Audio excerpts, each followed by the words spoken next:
Muito boa tarde e noite, né, para todos nós. Vamos dar início ao nosso encontro do nosso domingo com a nossa irmã Sueli, que vai falar sobre a felicidade, se é possível ou não. Vamos fazer o nosso momento de reflexão, fazermos a nossa prece para darmos início ao nosso encontro de hoje. Deus Pai de infinita misericórdia e bondade, Jesus querido amigo e mestre, agradecidos mais uma vez pela oportunidade, pedimos nesse momento o auxílio dos irmãos da espiritualidade, trabalhadores desta casa, para que a nossa irmã que fará uso da palavra possa ser bem intuída, e o será, e que nós outros possamos apreender ao máximo os ensinamentos que nos serão passados. Obrigado mais uma vez pela oportunidade, que assim seja, mestre querido, em seu nome e em nome de Deus Todo-Poderoso. Que assim seja. Sueli. Uma boa noite para todos nós, embora o dia esteja claro ainda, né? Mas com esse horário de verão e com a estação do verão, custa um pouquinho anoitecer. Mas cá estamos nós, começando janeiro, né? Começando 2019, no primeiro mês de janeiro.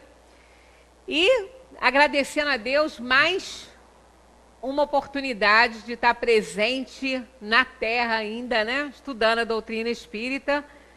E a gratidão também por termos passado por 2018 com essa mesma oportunidade. Ao mesmo tempo que isso aumenta a nossa responsabilidade também, que segundo os espíritos, 10 minutos de evangelho é o suficiente para a gente aprender tudo para uma vida inteira, né?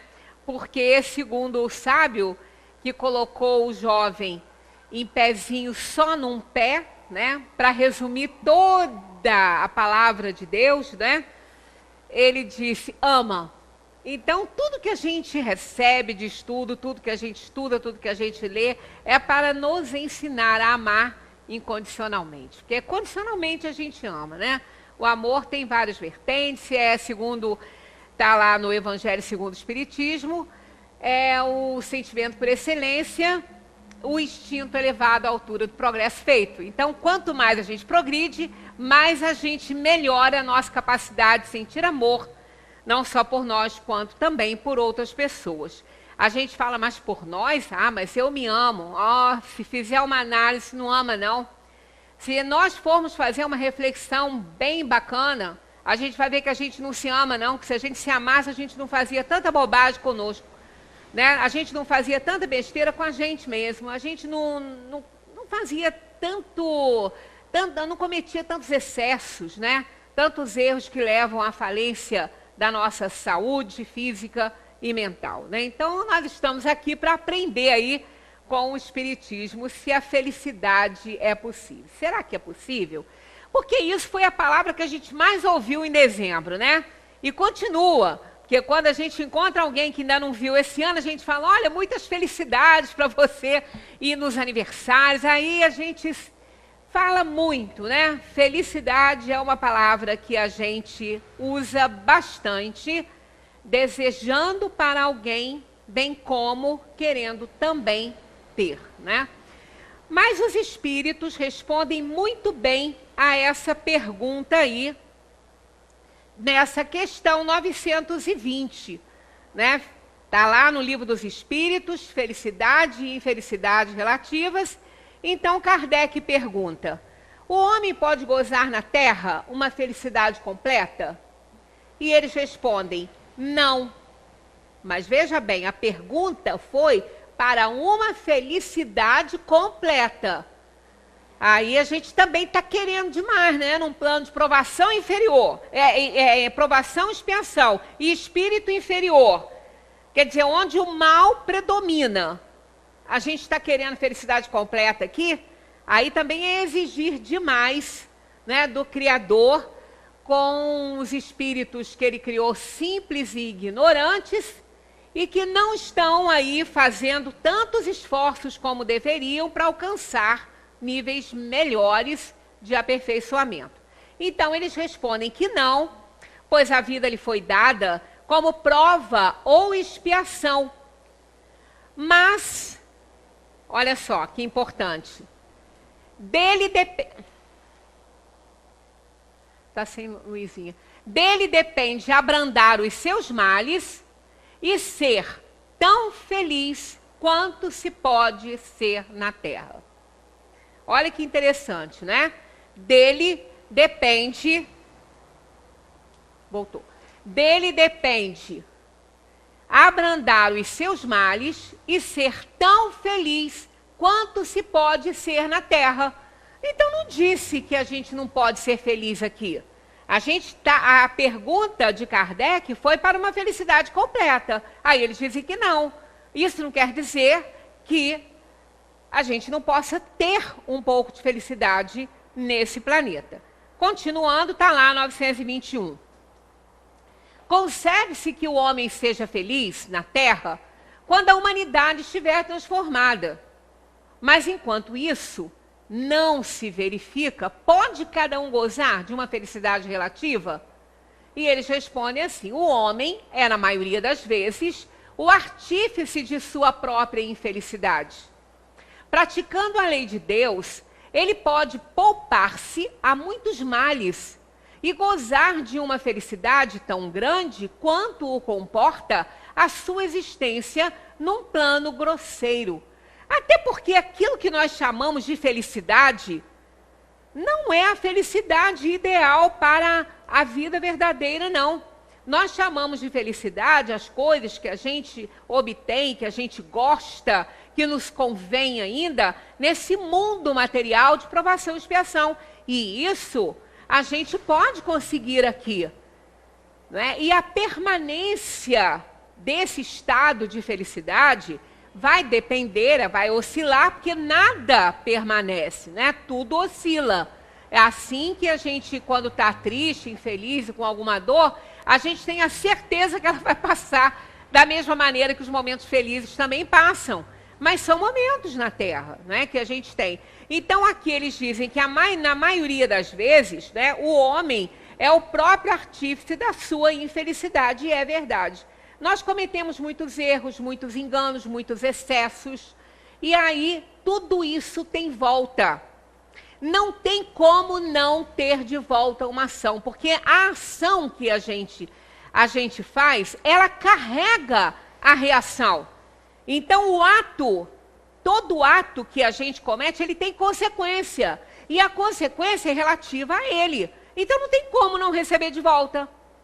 Não é? Todas as vezes a gente vê isso muito na parte mais assim superficial da nossa vida, né? Com o próprio corpo, com o próprio organismo, e dentro do nosso núcleo familiar ali, com as pessoas mais chegadas, né? Onde o verniz social não está acontecendo, hoje em dia nem fora dela, mas principalmente dentro dela, que a gente fica mais à vontade, a intimidade nos proporciona a oportunidade de falar algumas coisas e tudo. Então a gente pode reparar que todas as vezes que a gente comete excessos, seja para falar alguma coisa, ou fazer alguma coisa, ou até mesmo ingerir determinados alimentos em excesso, a resposta é imediata. Porque a gente sabe que a ação vai carregar a reação. O ato, a atitude vai carregar a consequência dele. Então a gente pode escolher.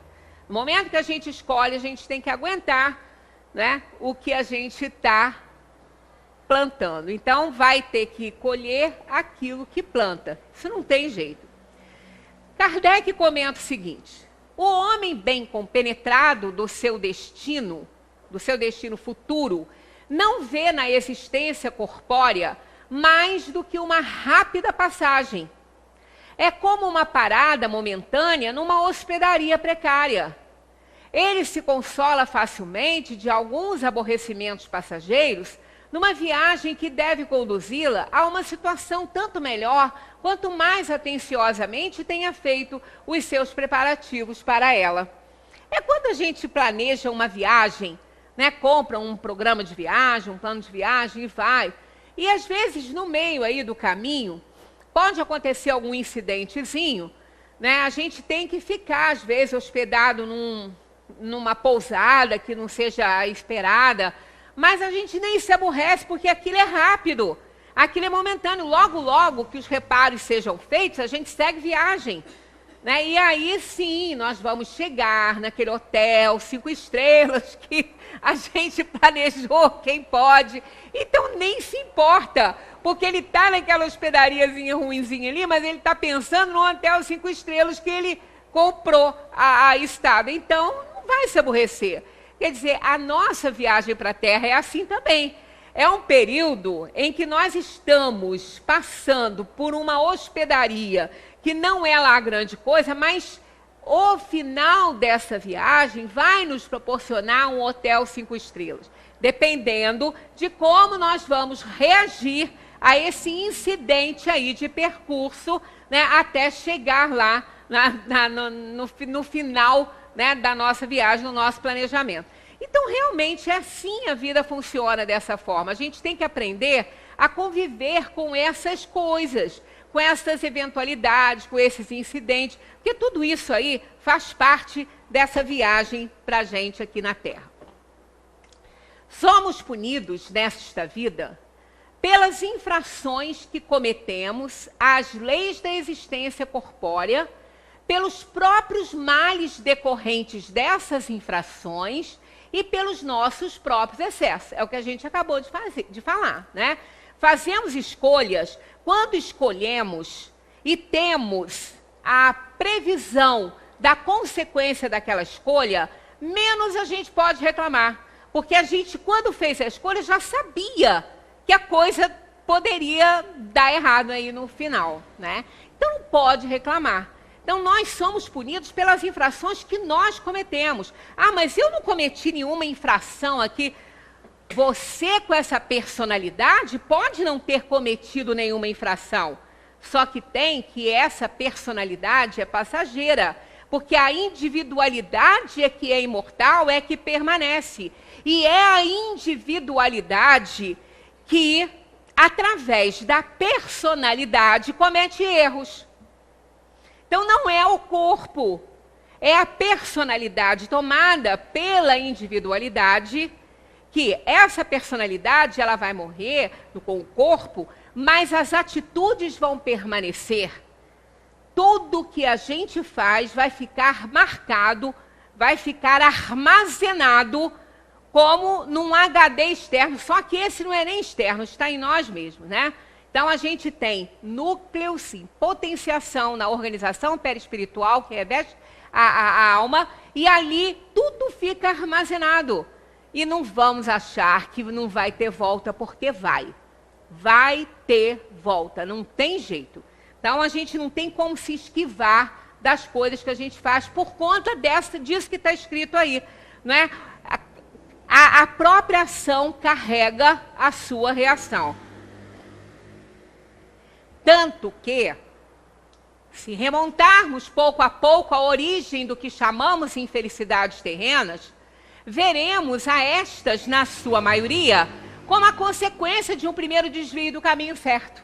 Isso aí é um problema, porque às vezes a gente comete um errinho e não se preocupou em consertar aquele errinho. Deixou. Aquilo vai acumulando. Vai crescendo e vai dando margens a outros maiores. Então, em virtude desse desvio inicial, entramos num mau caminho. E de consequência em consequência, caímos, afinal, na desgraça. São coisas muito constantes na nossa vida. Né? Qualquer coisinha, a gente comete um engano, sim, se a gente não conserta aquilo ali, ou não repara logo de início, aquilo ali vai crescer. É uma bola de neve.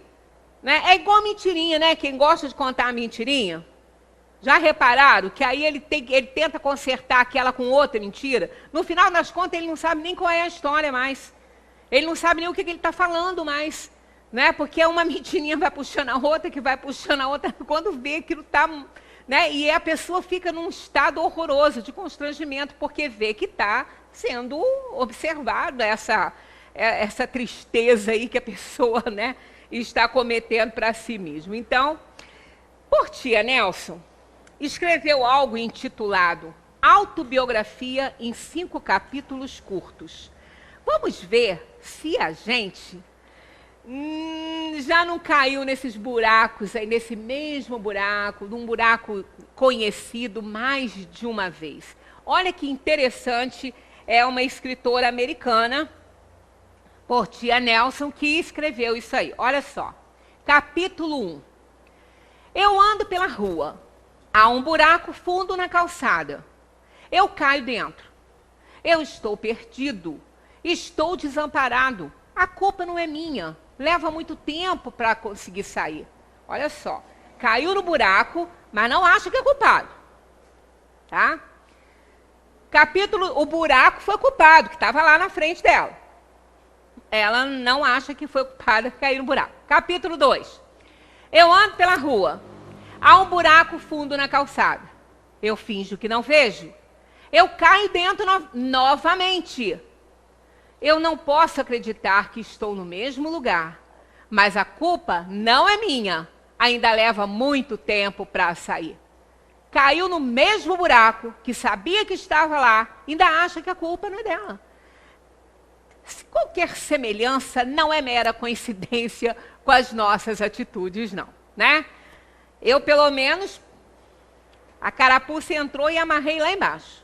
Então, vocês, não sei. Achei que isso aqui realmente caiu no buraco outra vez e ainda acha que a culpa não é, né? Da própria pessoa. Capítulo 3. Eu ando pela rua. Há um buraco fundo na calçada. Eu vejo o que está lá. Eu ainda caio dentro. É um hábito.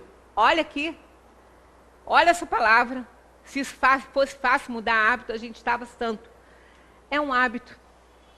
Meus olhos estão abertos. Eu sei onde estou. É minha culpa. Eu consigo sair imediatamente. Olha que interessante, que quando ela reconhece que a culpa é dela, ela encontra um caminho rápido. Por quê? Claro, é o instinto de sobrevivência do ser, né? Da gente querer o melhor para nós, para a gente querer felicidade para nós. Então, aqui ela reconhece que a culpa é dela. Capítulo 4. Eu ando pela rua, há um buraco, fundo na calçada. Eu passo ao lado do buraco. Viu? Já ficou esperto. E no capítulo 5, eu agora escolho outra rua para andar. Tá vendo só? Pois é, por que a gente fica caindo no mesmo buraco? Né? Por que a gente comete sempre um erro atrás do outro no mesmo lugar? A mesma coisa. O mesmo fato, como é que pode? A gente não pode fazer uma bobagem dessa. Porque tem muito buraco na rua para cair. Vai cair sempre no mesmo e os outros. Vai cair também. Né? Então, olha, a gente aprende com erros.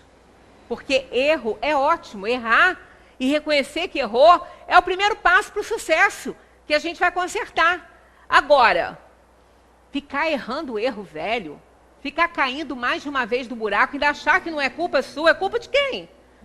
Né? Então, esse é o primeiro erro nosso. É a primeira causa de infelicidade. Porque a gente não reconhece que tem que mudar, que está errado. Mudou aí de 2018 para 2019. Se a gente não abrir os olhos, ficar caindo no mesmo buraco, de repente ainda vai ser pior que 2018. Se ele não foi bom, ainda pode ser pior. Que nada é tão ruim que não possa piorar. E tem um ditado assim, e é verdade esse negócio, viu? Por que erramos e continuamos a errar os mesmos erros, né?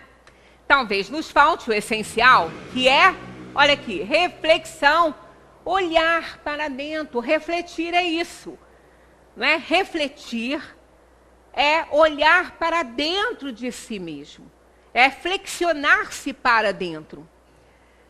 Parar para pensar aquilo que a gente não costuma às vezes fazer. Pensar em quê? Pensar nisso aqui, ó. Pensar em como reagimos às situações do dia a dia. Pensar no que estamos fazendo de nossa vida. Pensar em como vai a vivência evangélica. Pensar no que estamos semeando ao nosso redor. Porque tudo vai voltar. Se eu semear vento, eu vou colher tempestade. Se eu semear espinhos, eu vou me espetar. Então é pensar no que eu estou fazendo. Eu não posso querer receber aquilo que eu não doei, aquilo que eu não ofertei. Então a gente vai sendo infeliz porque a gente quer. né? Porque a gente não está fazendo o que tem que ser feito. O que tem que ser feito? Obedecer. Isso aí, ó. A obediência à lei, a todas as leis, é o segredo para a gente não sofrer tanto, para a gente não se aborrecer tanto. Não é? Quem obedece às leis e às regras não tem que ficar atormentado, não tem que ficar apavorado, não tem que temer. Está fazendo certinho, está fazendo o que tem que fazer, vai temer o quê? Ah, mas fulano está falando isso. Deixa eu falar, você fez? Não, então você está com a consciência tranquila? Tá ótimo. Obedece à lei. Quem obedece à lei de trânsito não vai pagar multa, não vai atropelar ninguém porque está correndo mais do que o necessário, a menos que a pessoa se jogue na frente do carro. Então, quando a gente obedece, obedecer à lei do corpo, a lei orgânica, né? A lei do nosso corpo, não vamos passar mal.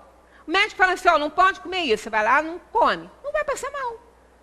Você vai ficar direitinho. Não, mas eu não posso ser tão certinho, ninguém é tão certinho. Não, ninguém é tão certinho. Mas vamos fazer as coisas a nosso favor. Se é para nos fazer felizes, se é para nos dar alegria, vamos fazer, vamos buscar atrás disso aí. Correr atrás disso. Às vezes a pessoa fala, está correndo atrás do prejuízo. Deus que me livre de correr atrás de prejuízo, eu corro atrás de lucro. Prejuízo, não. Quem que quer correr atrás de prejuízo? Do prejuízo, correr... Não, aí você está correndo atrás do lucro que você perdeu e levou um prejuízo. Aí é outra história. Né? Então, vamos pensar que a gente tem que usar a vida a nosso favor, para a gente poder ser mais feliz. Senão, não vamos ser. E isso, o segredo disso aí, não resta dúvida, que é a obediência às regras. Na 922, Kardec pergunta, a felicidade terrena é relativa à posição de cada um. O que é suficiente para a felicidade de um faz a desgraça de outro. Há, entretanto, uma medida comum de felicidade para todos os homens? A resposta não agrada muito não, olha aí, ó. Para a vida material, a posse do necessário. Né? No filme Mogli está lá, o necessário, o supérfluo é demais. Então é o necessário. E para a vida moral, a consciência pura e a fé no futuro. Querem coisa mais simples? Isso aqui, qualquer um pode ter. A posse do necessário está atrelada às provações e expiações da alma nesse mundo. Mas ainda assim, não é motivo de infelicidade, não. Pode a pessoa passar por momentos muito difíceis e não ter nem o necessário, mas ela está provando ou expiando alguma infração que ela cometeu. Então não pode reclamar, porque é a ação gerando a reação.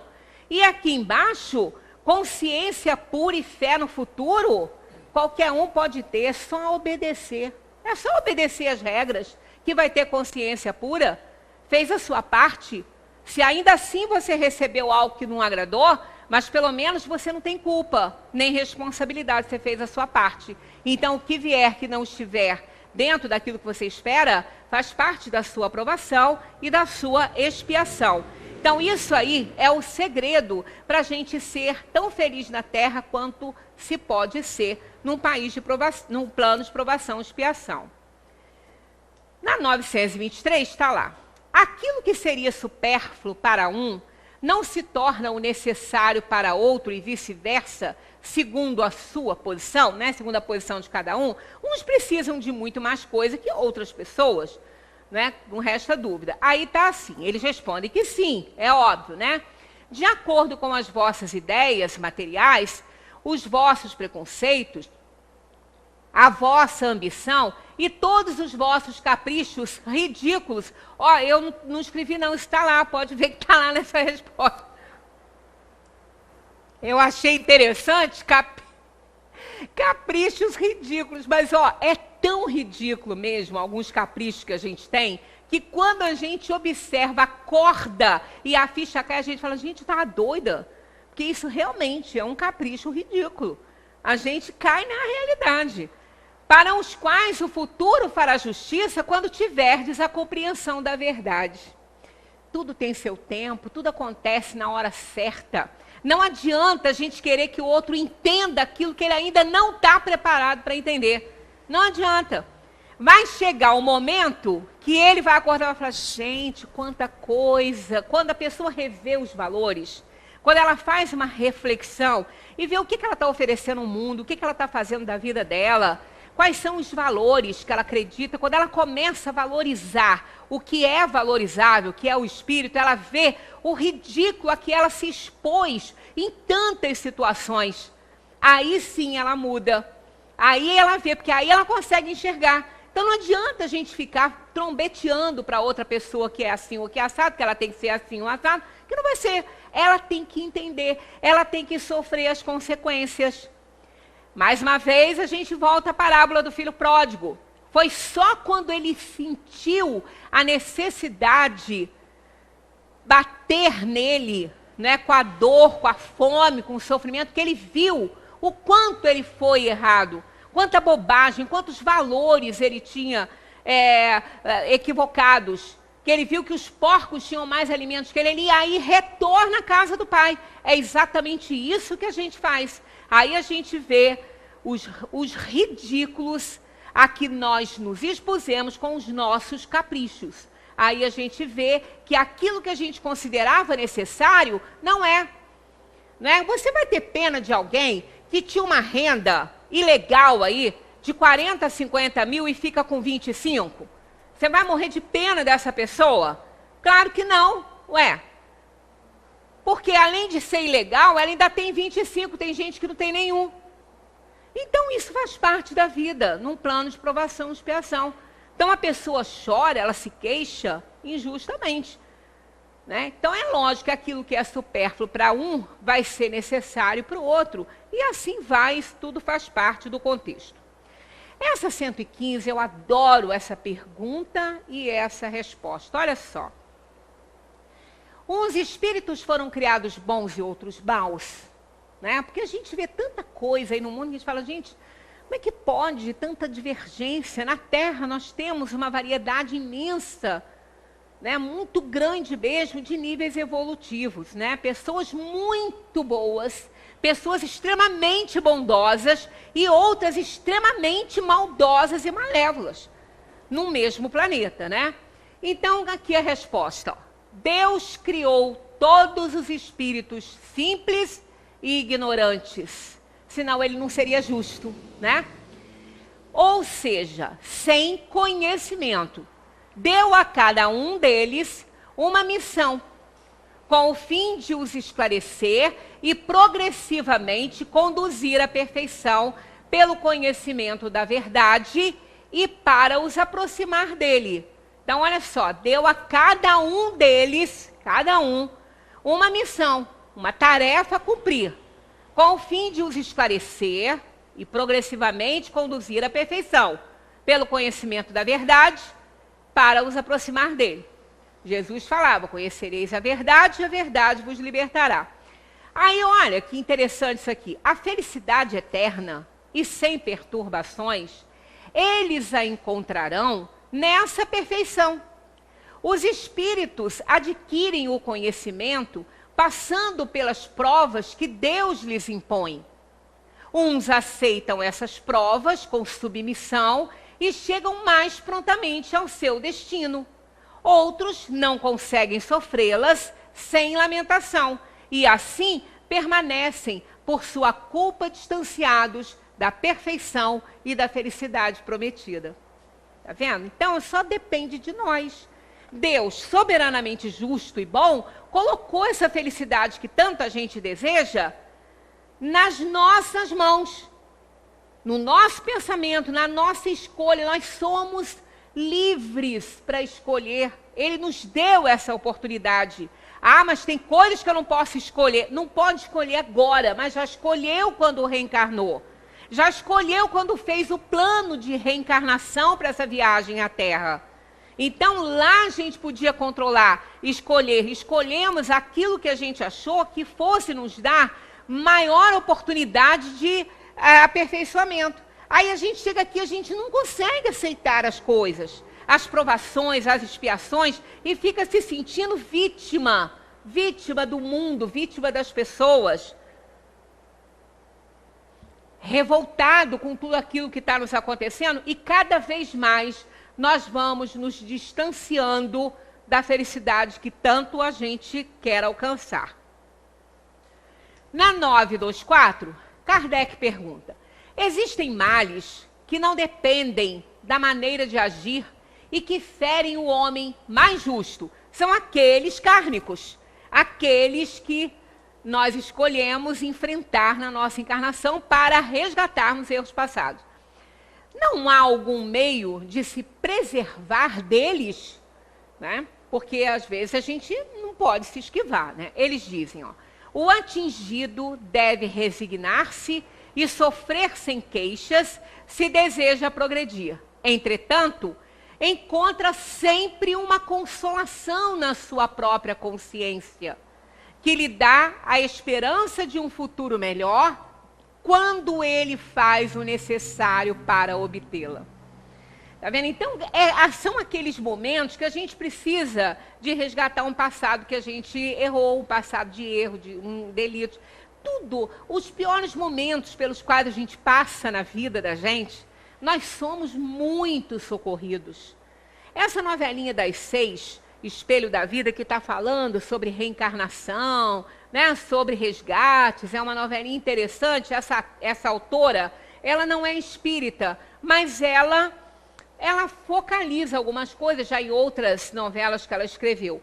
Eu não me lembro se foi ontem ou anteontem, eu acho que foi anteontem. Teve uma cena muito bonita na novela que retrata a realidade do que acontece conosco. A personagem, né? A personagem estava muito triste por conta de ter sabido que o seu filho, que ela perdeu há 40 anos, já havia morrido. Então, nessa vida, ela não ia mais encontrar com ele.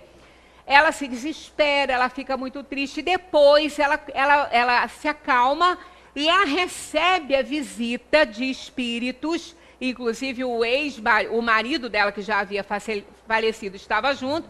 E eles vibrando, dando um passe, emitindo fluidos, todos eles ali em volta dela. Ela não os via, mas eles lhe estavam confortando aquele coração que estava sofrendo.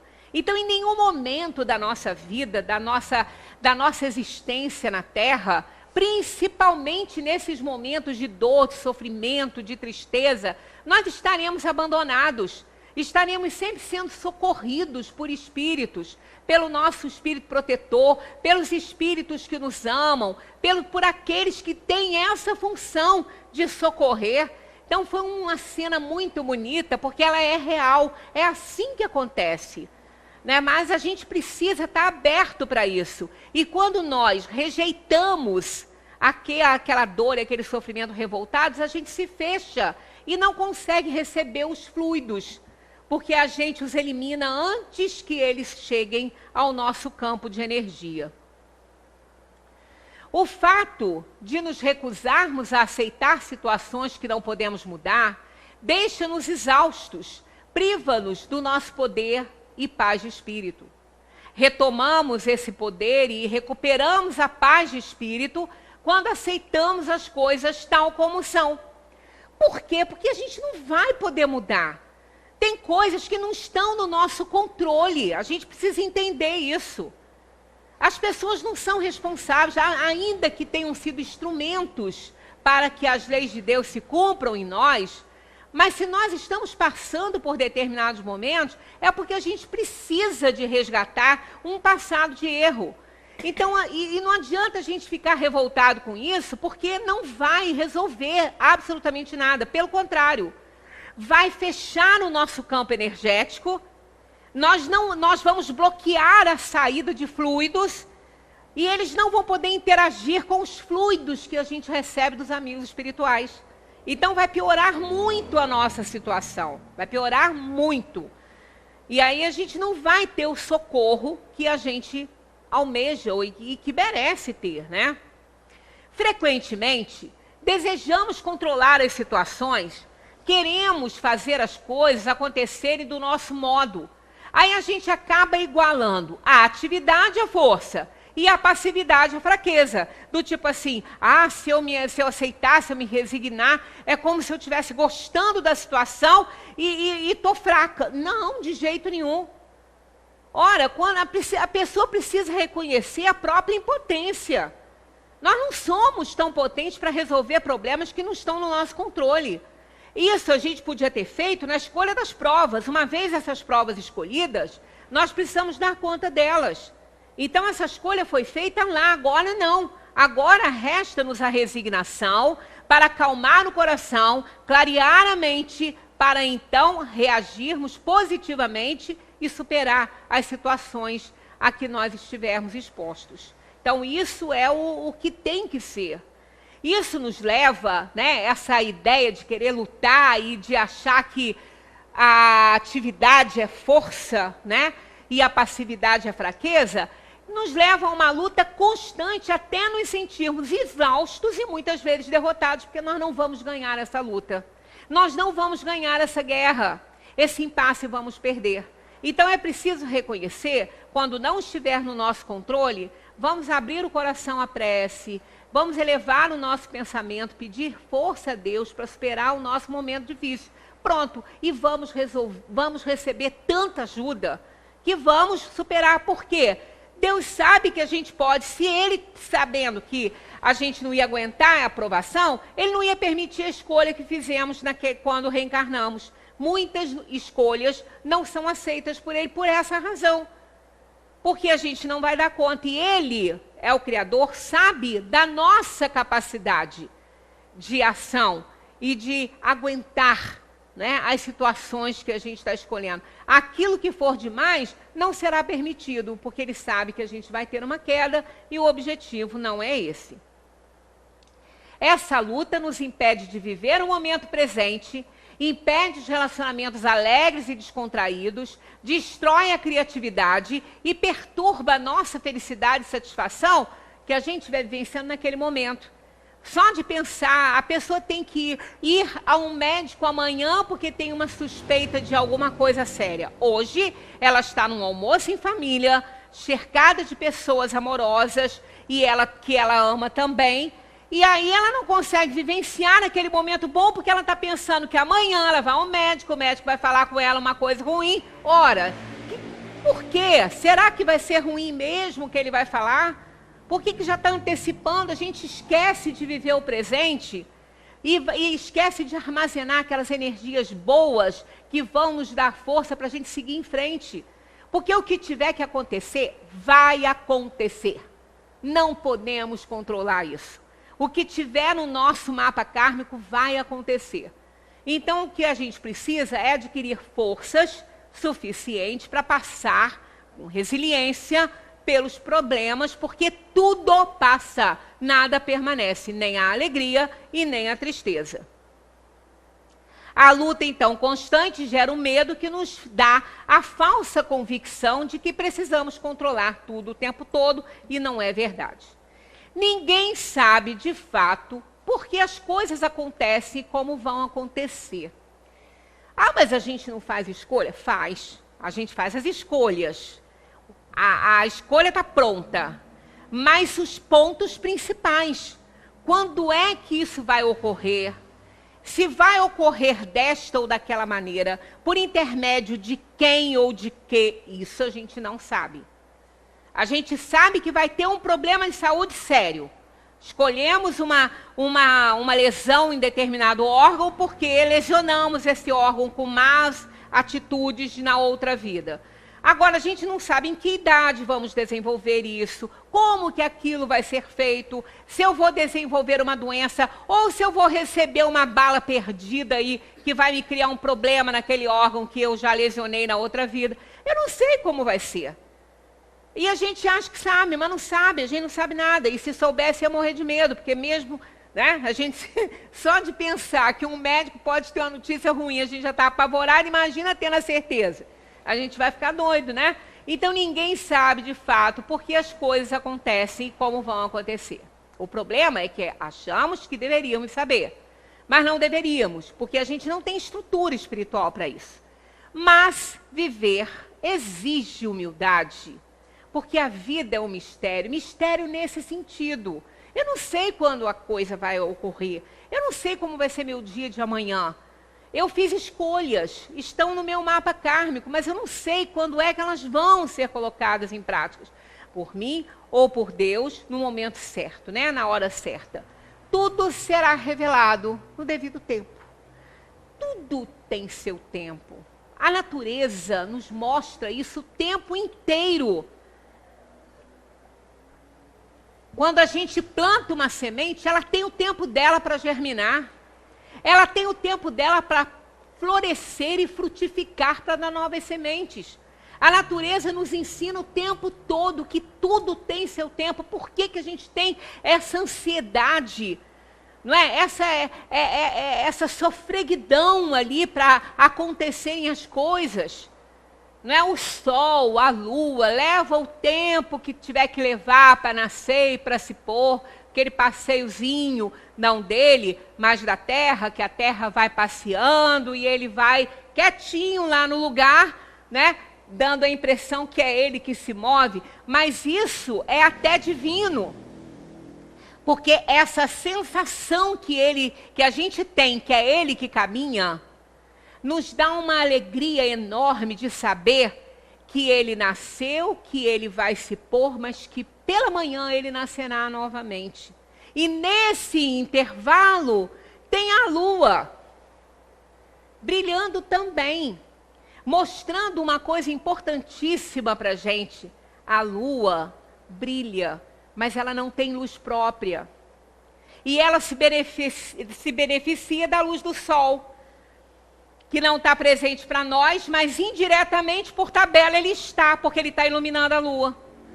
Então, a gente não está desprovido de amor, de atenção, de coisas boas. A natureza sempre mostrando que tudo vai passando, mas volta. A alegria que passa vai voltar, né? A tristeza que passa também volta, mas é aprendizado. É importante para o nosso momento. E a gente precisa entender para a gente poder ser mais feliz, né? Entregarmos-nos a vida como ela é, pode transformar milagrosamente as situações. É nessa entrega que nos abrimos para receber. Quem não se resigna, quem não aceita, não se abre, não recebe nada. Está trancado, está bloqueado, né? A vida nos fornece as ferramentas para que cumpramos o nosso destino quando deixamos que as coisas sigam o seu caminho, normalmente o seu caminho. Quando nos revoltamos contra Deus, achando-nos vítimas do mundo, quando brigamos com a vida e não por ela, acabamos isolados na própria dor. Não tem que brigar com a vida, tem que brigar por ela. Brigar com ela é perda de tempo, vai perder. É guerra perdida antes de começar. Não tem jeito. A gente tem que brigar por ela e não com ela, senão vamos ter problemas sérios. O homem pode suavizar ou aumentar o amargor de suas provas, conforme o modo por que encare a vida terrena. Então a gente pode suavizar muito. Nós podemos ter analgésicos naturais oferecidos pela nossa mente para as nossas dores morais quando a gente deseja. É só querer mudar, querer fazer a coisa certa, querer obedecer mais, né, para a gente poder ter também o resultado que se espera.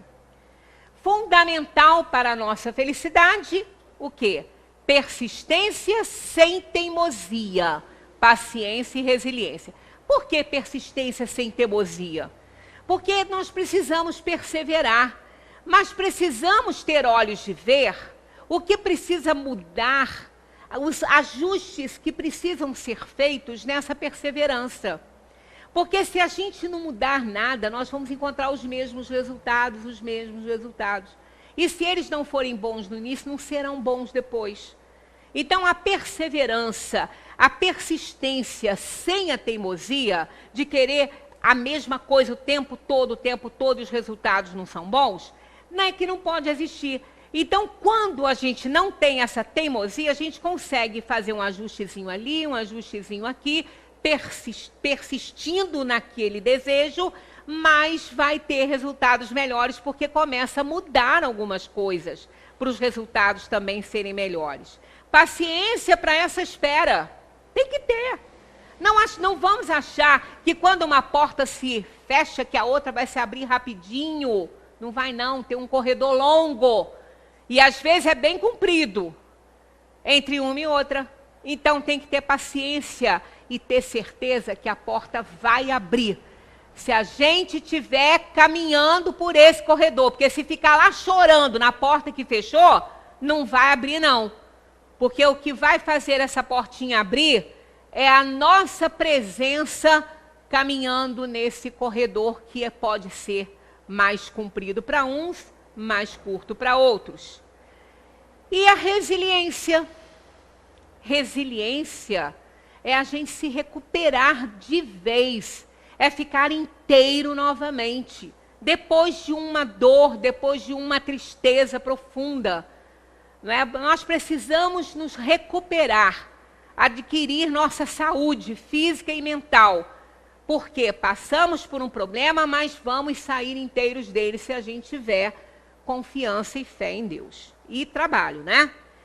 Qual o meio mais eficaz para se melhorar nesta vida e resistir ao arrastamento do mal? Para fazer tudo isso, né? Qual é o caminho para eu mudar, para eu poder ser melhor, né? Conseguir mais felicidade? Um sábio na antiguidade já vos disse: conhece-te a ti mesmo.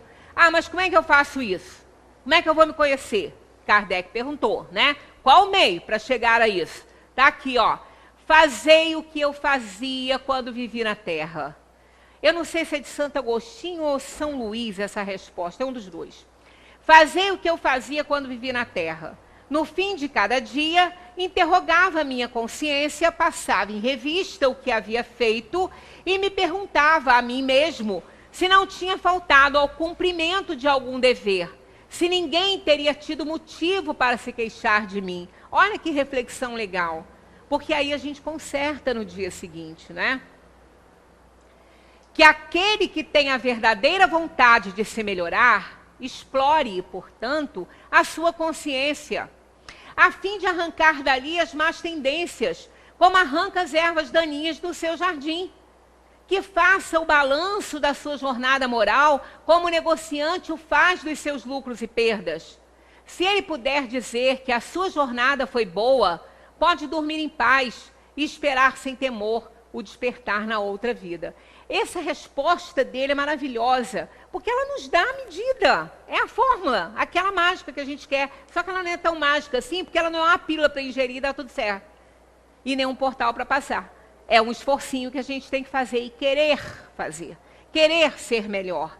Né? Essa comparação que ele faz com as ervas daninhas do jardim, isso é maravilhoso, porque a gente cuida. Eu tenho lá meu jardinzinho de suculentas que eu adoro. Eu acho que se eu cuidasse de mim, do jeito que eu cuido daquelas plantinhas, eu estaria melhor. Porque, olha, se tem um bichinho, se tem uma coisinha, estou eu lá querendo cuidar e socorrer e medicar e aguar na medida certa, porque se botar muita água mela, se botar pouca seca e morre. E a gente é naquele esforço para encontrar a medida certa, né, da água para elas. Por que a gente não tem? Eu não tenho essa medida certa para mim. Tem hora que eu estou com tanta sede que eu nem raciocino direito, porque o meu cérebro já está sem água, desidratado. Mas eu não deixo uma planta minha desidratar, mas eu desidrato. Então, olha só como que a gente faz por outros e não faz por nós. E quer ser feliz, né? Quer ser feliz. A gente proporciona até felicidade para alguém com a atitude que a gente tem, mas a gente não esquece da gente. Na parte física, vai lá. Mas na parte moral, se esquecer, o prejuízo é gigantesco. Não façamos isso, né? Jesus recomendou que olhássemos as aves do céu e os lírios do campo. Eu adoro essa frase, porque é tão simples, é tão singela, é tão linda, né? E é verdade, porque eles nascem no brejo.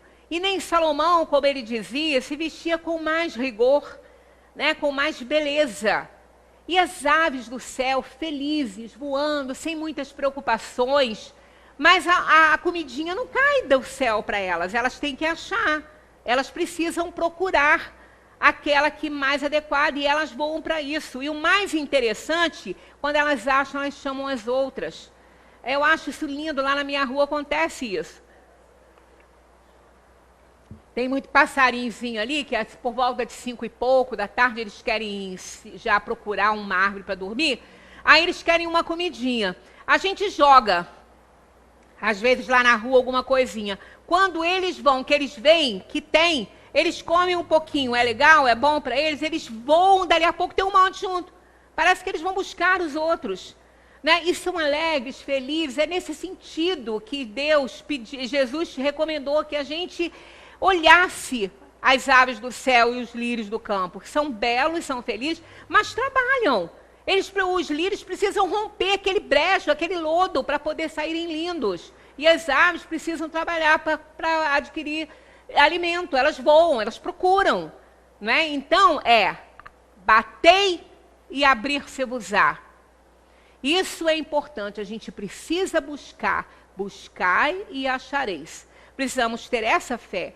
Então, é necessário simplificar a nossa vida, né, com esse exemplo mais simples do que aves do céu e lírios do campo, né? É necessário simplificar a nossa vida, reavaliar nossos valores, ver em que a gente está acreditando, né? É importante isso, né? Sermos mais brandos, mais pacíficos, mais amorosos, porque seremos mais benquistos pelas outras pessoas. Nós vamos oferecer calma, harmonia, alegria. Sermos mais humildes, reconhecendo a nossa vulnerabilidade. Acabar com essa arrogância, com a prepotência de que eu posso tudo, não podemos nada. Nós só podemos nos modificar a nós mesmos e assim a gente só se modifica se quiser. Porque o que foge ao nosso controle não tem jeito, né? Quando insistimos em viver como se fôssemos eternos, achando que tudo podemos, Deus nos manda recadinhos e nos recoloca no devido lugar. Nos coloca bonitinho no nosso lugar. E a gente aí vê o tanto que a gente é impotente diante daquilo que a gente acha que pode, né? Se a gente não fizer nada, nós vamos lamentar exatamente nessa estrofe aqui que os titãs cantam no epitáfio que eles escreveram, né? Devia ter amado mais, ter chorado mais, ter visto o sol nascer.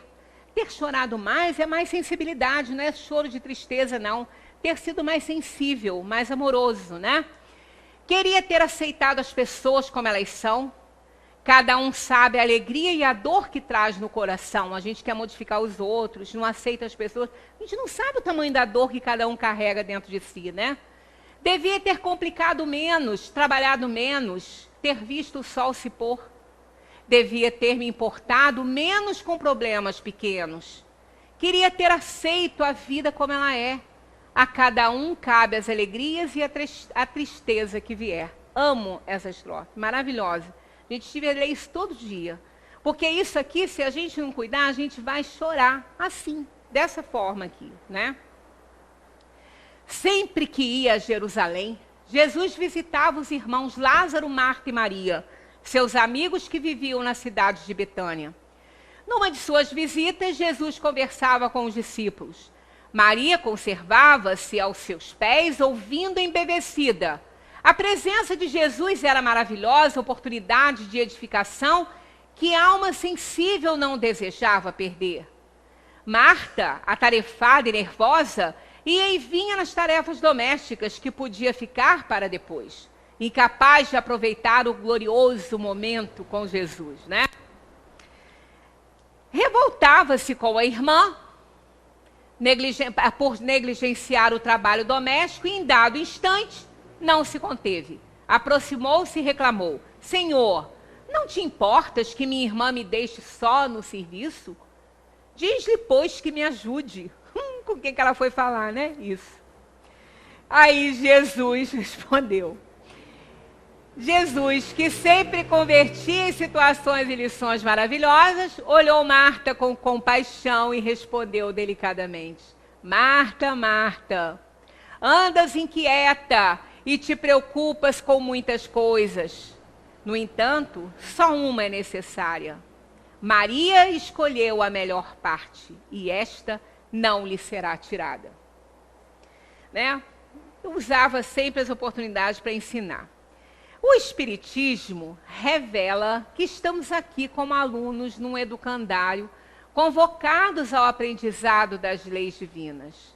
Isso envolve o aprimoramento espiritual, a aquisição de virtudes, o desenvolvimento de nossas potencialidades criadoras. Para isso que a gente está aqui, né? A gente está estudando o Espiritismo para a gente se aprimorar espiritualmente, né? Escolhe a melhor parte quem se orienta em direção a esses objetivos. Desapegar-se dos interesses materiais. Conscientizar-se de seus deveres diante de Deus e dos homens. Abrir espaço para os valores espirituais. Abrir espaços para as virtudes cristãs.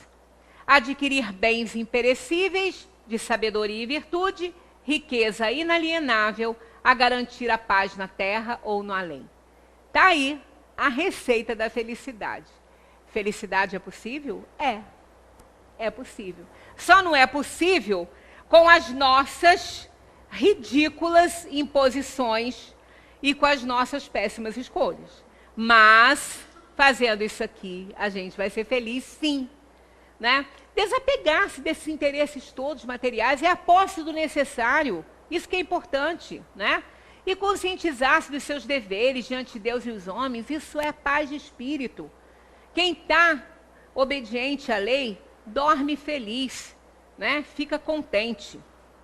Algumas palavras precisam ser despertadas do nosso dicionário, estão esquecidas no nosso dia a dia, né?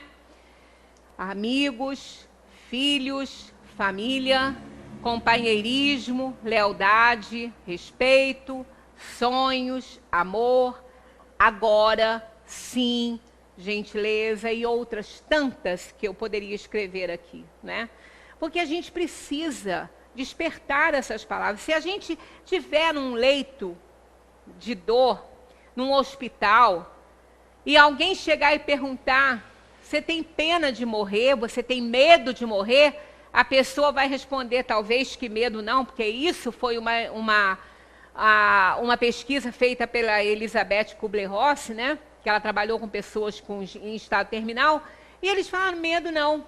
Tenho pena de não ter vivido como deveria ter vivido, de não ter amado mais, de não ter compreendido mais, de não ter valorizado mais os momentos em família, com os filhos, com os amigos. Né? Ninguém vai ter saudade dos carros e das casas que vão ficar aí, mas vai ter saudade dos amores que não soube receber e muito menos doar. Isso é fato. Então, se a gente quer ser mais feliz, a gente precisa valorizar o que é valorizável, despertar essas palavras. Isso aí vai trazer bons fluidos, amores para a nossa vida, pessoas, amigos. Ninguém vive sem amigos, né? Amigos são importantes, nos levantam, nos dão a mão, nos emprestam o ombro. São amigos que a gente escolhe. Então as pessoas às vezes não querem, porque não querem ter problemas. Porque a gente acaba se envolvendo com todos, né? Então é importante a gente valorizar aquilo que realmente é valorizável, aquilo que vale a pena. E a nossa memória, que é a nossa idade, a nossa vida, nos trará sempre novidades quando a gente se reportar a ela e ver como fomos felizes em determinados momentos, com os nossos amores, com os nossos afetos. A vida é tão importante, é tão boa, somos muito felizes, embora tenhamos problemas. Se a gente olhar amanhã, muitas pessoas não vão despertar, outras estão tão doentes, vão despertar em hospitais, né? Porque vão para lá. E a gente está lá, a gente está na nossa vida, estamos aqui com saúde, podendo conviver, podendo agradecer a Deus. Então isso é felicidade. É felicidade que a gente não reconhece, né? Nessa vida, nós temos 3 professores importantíssimos. O momento feliz, o momento triste e o momento difícil. O momento feliz mostra o que não precisamos mudar. O momento triste mostra o que precisamos mudar. E o momento difícil mostra que somos capazes de superar. Então é importante a gente reconhecer isso. Não é? A gente aprende com todos os momentos. Porque tudo faz parte da vida. O amor, a dor, a tristeza, a alegria, o sofrimento, isso tudo faz parte de um contexto. E tudo passa. E a natureza nos mostra isso a todos os instantes, a todos os momentos. Seremos sempre gratos a Deus por tudo que a gente tiver, até mesmo pela dor e pela tristeza. Por quê? Porque é o melhor que nós podemos ter naquele momento, ainda que a gente não goste. Que Jesus nos abençoe, continue nos dando oportunidades de aprender a vida, aprender com a doutrina espírita, para a gente conseguir essa felicidade tão esperada. E ela vem através da prática do bem, porque está no livro dos Espíritos, o único objetivo da vida é fazer o bem. Muita paz para todos.